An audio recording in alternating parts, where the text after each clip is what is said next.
ఇప్పుడు land acquisition నేను ఒకటే మాట్లాడుతుండా. నువ్వు 57 ఎకరాల గురించి పత్రికల్ని మీడియాని అందరినీ మాట్లాడేవు కదా, ఏబిఎన్ని జ్యోతిని అన్నిటినీ. నువ్వు ఒక్కొక్క నష్టపరిహారం ఎంత ఇప్పించావు, జగనన్న కాలనీలో ఎంత దోచుకున్నావు.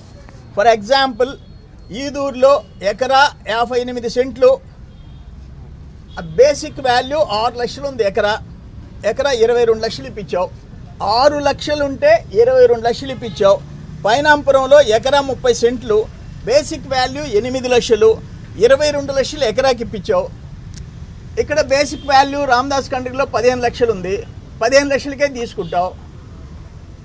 ఇంచుమించు 50 లక్షలు ఎకరా ఇప్పించవచ్చు.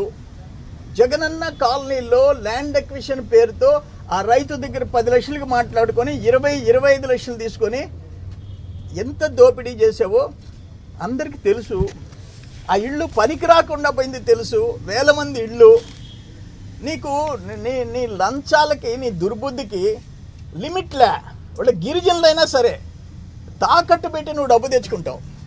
నువ్వు నన్ను, నా కుటుంబాన్ని గురించి మాట్లాడతావా? మాట్లాడితే ఎప్పుడంటే అప్పుడు ఇదే పనే. నీకు సిగ్గుండబడలే? నువ్వు స్ట్రైట్గా చెప్పు. 5 ఏళ్ళు నువ్వు అధికారంలో ఉండవు. మార్చి 16 ఎలక్షన్ కోడ్ అమల్లోకి వచ్చింది. మార్చి 15 అర్ధరాత్రి నీ అల్లుడికి 57 ఎకరాలు దానం చేసావు. ఎవడబ్బా సొత్తు అది?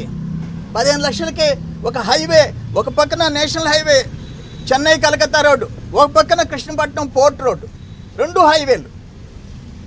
వెనక 120 ఎకరాలు ఉంటే ఫస్ట్ 57 ఎకరాలు నాకు కావాలా, తలా 6 ఎకరా తీసుకో అంటే హైవే ఫేసింగ్, దానికి రేటు రావాలా. ఇటువంటి వ్యక్తులు ఈరోజు మమ్మల్ని ముద్దాయిలు చేసి ఎన్ని కేసుల్లో ఉండానో నాకే తెలియదు, ఎన్ని వాయిదాలు తిరగాలో నాకే తెలియదు.